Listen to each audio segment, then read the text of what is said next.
By a show of hands, how many of you would say that you've taught somebody something? A child, partner, sibling? Just about every hand in this audience is up. That's good. You're going to get you in a minute. Most people would actually say that they've done that. Oddly enough, Galileo said something similar to this about 400 years ago. You cannot teach another human being anything. Sit with that for a minute. Does that feel like a true statement? No. Does it make you feel a little uncomfortable? It makes most teachers with whom I work a little uncomfortable. For the last 25 years, I've been studying and working to improve my own teaching. And I've come to believe this statement. I believe that I personally cannot teach you individually one single thing. Nothing. I'd like to tell you two stories from my teaching to help you see how I arrived at this conclusion. First, I'd like to introduce you to a young man named Charles, 16 years old, in my 9th grade algebra class. Charles came to school every day. He was prepared to work. He seemed to understand the new methods and algorithms that I was teaching him. And yet nearly every problem Charles solved in my class resulted in the wrong answer. So I did what every teacher is taught to do. I explained the content in as many ways as I possibly could. I asked questions about the mathematics. I modeled over and over again how to solve these tasks. I spent hours after work looking at his homework, looking at his quizzes, trying to find patterns in his thinking. And of course, I gave him countless examples to practice. I tried really hard to teach Charles. And yet, Charles still failed my class. I believe all children can learn. And I believed it was my job to teach Charles.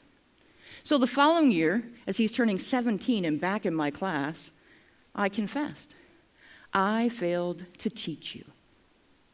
And I made a deal with him. If he was willing to come into my class 2 days after school, every week, I would do my level best to ensure that he passed his class. So he did. We started with 9th grade work, worked on algebra, and after a few months, we were working on single-digit addition, something that's usually mastered by 1st or 2nd grade. I mistakenly gave Charles the same problem twice in a row, 7 plus 4. The first time Charles solved this, he wrote 11. The second time I gave it to him, I noticed he cut his eyes to the problem he solved before, and this time wrote 12. I was surprised. I didn't know what to do, so I gave him another repeated example, and exactly the same thing happened. So I got out some blocks, and I put them in front of him thinking, maybe he doesn't know how to count. We counted the small set of blocks that I gave him, no problem. I put another set of blocks in front of him, had him count those, no problem. Then I asked him, Charles, can you tell me how many blocks are all together without putting those groups together? You could watch his lips. He was counting all the blocks. I said, do you think you could have added those two numbers to find the answer? Oh, no, he said. Counting's different than adding. You can't count to add. I was blown away. I said, Charles, help me understand. How is it that 7 plus 4 was 11 here, but 12 here? He said, without missing a beat. Every addition problem has a different answer. And we found the gap. These two seemingly disjoint ideas had crippled Charles' ability to move from counting to adding. See, it wasn't that Charles didn't know how to add, and it wasn't that Charles didn't know how to count. The issue was Charles didn't know what it meant to be different in mathematics. And I could hear teachers saying these things because counting is different than adding, and different addition problems do have different answers. But I wondered if his teachers fell into the same trap I did, that of trying too hard to teach. Were we all so busy explaining in excellent detail everything that the child needed to know? Did we work really hard to make sure that we were clear and concise in what we're talking about. Because it didn't change until I gave Charles a moment to tell me what he was thinking. That was the key. What are the misunderstandings he held? That changed that. Now, it took another year and a half. Charles did graduate, passed my class, and graduated from a vocational program where he now uses math in his work every day. But I'd like to introduce you to Stephanie. Stephanie is a 10th grade girl who's 15.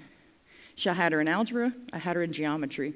Excellent student, very easy to teach. In fact, I might not have remembered Stephanie if I didn't also have her in my advisory. My advisory group is a mixed grade group of children who come together and we worked on a project. And my project was how to design and run a school store. And the student-led workshop that in particular was working for Stephanie and sort of tripping Stephanie up was on the work of a cashier, how to be a cashier. So the boy in charge of the workshop came to me and he said, "Oh, I have no idea what's the matter with her. I cannot teach her how to make change." I said, "All right, well, let me come and see what's going on." I had a really great role play set up. He was the customer, she was the cashier, he picked out some things to buy, gave them to her, she told him how much it was, he gave her some money, she gave him back the wrong change. He sighed, modeled how to appropriately give back the change, explained again what the process was. See, that student was also trying really hard to teach Stephanie, but she wasn't getting it. So I took Stephanie aside. I said, let's talk for a minute. I'd like to know your experiences with money, about your confidence with money. Talk to me about it. She says, "Oh, money is so confusing.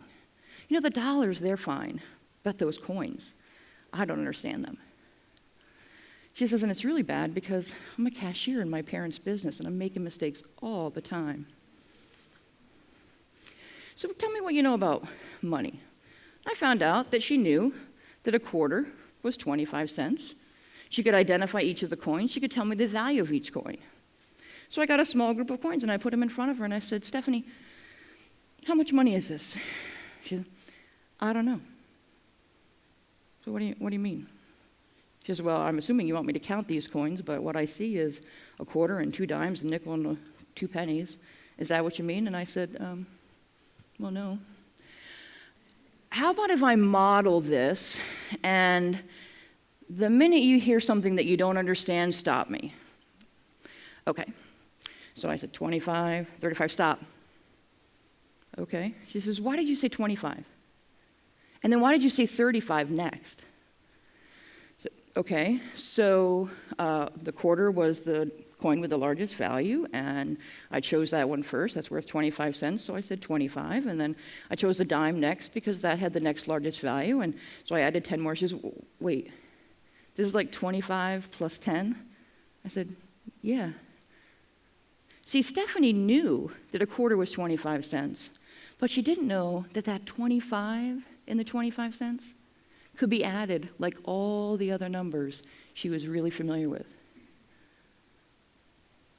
And I wonder, how does that happen? Are we so busy making all the connections for children that we fail to give them time and space to make the connections for themselves? Did her former teachers, like me, work really hard to teach by explaining and modeling, but fail to give her the opportunity to explore her own thinking? See, it wasn't until I allowed Stephanie to talk about her misconceptions, to ask me questions the moment that it was going wrong, that we even identified it. And for Stephanie, that was a huge step. She actually learned how to make change with confidence. She went back to her school, or her parents' business, and she was happy, so were her parents.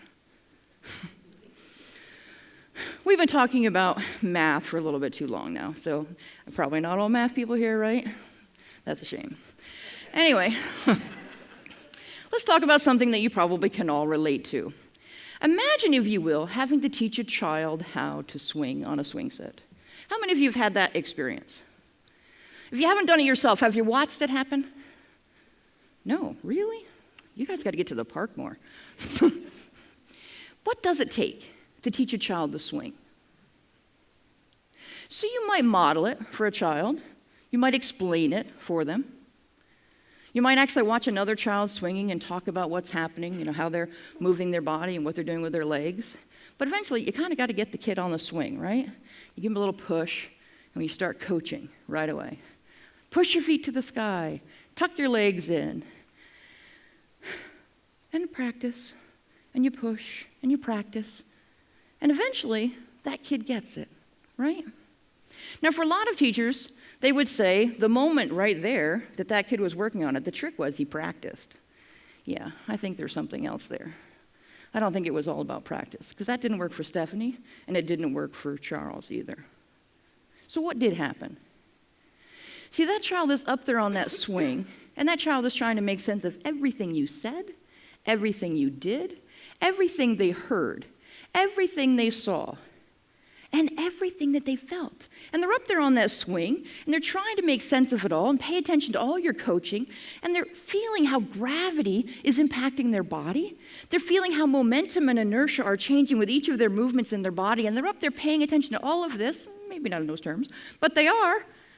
And eventually they figure it out, and they nail it, because they can capture the momentum at the end of that swing and figure out how to force that back. So when that child successfully does that, do you say, hooray for me, I am such a good teacher. I taught you how to swing. Woo! No, not what you do. Of course not. We're not horrible human beings. We say, good for you. You learned to swing. You should be proud of yourself. See, that child had to learn to swing. Teaching is different from learning. And Galileo, those 400 years ago, didn't just leave us hanging. He did say we can't teach another human being anything, but he went on. He said you can only create opportunities for others to learn. And that's the trick. That philosophical shift is huge. We're not teaching. We're in charge of creating opportunities so that others can connect all of the things that they already know with that new thing you're trying to get them to understand. We're creating opportunities so that they can make sense of what they already know with this new thing. And think about Charles. Charles held on to that idea about adding, that he didn't understand the difference between two different addition problems so long that it crippled the way he thought, because he used that as a lens for everything else that he did, which is why he showed up in 9th grade at 16 with those issues. So we cannot teach another anything. We can only create opportunities for others to construct their own learning. The more accessible the opportunity, the greater the likelihood that they'll engage. The more we know about the people we're teaching, the better chance we have about creating opportunities that they will engage in and really learn that thing we want them to learn. So let's remember that. Let's stop trying so hard to teach. Let's create opportunities for kids to learn, for kids to make sense, for kids to deconstruct, and for kids to pull it all together and really learn. Thank you.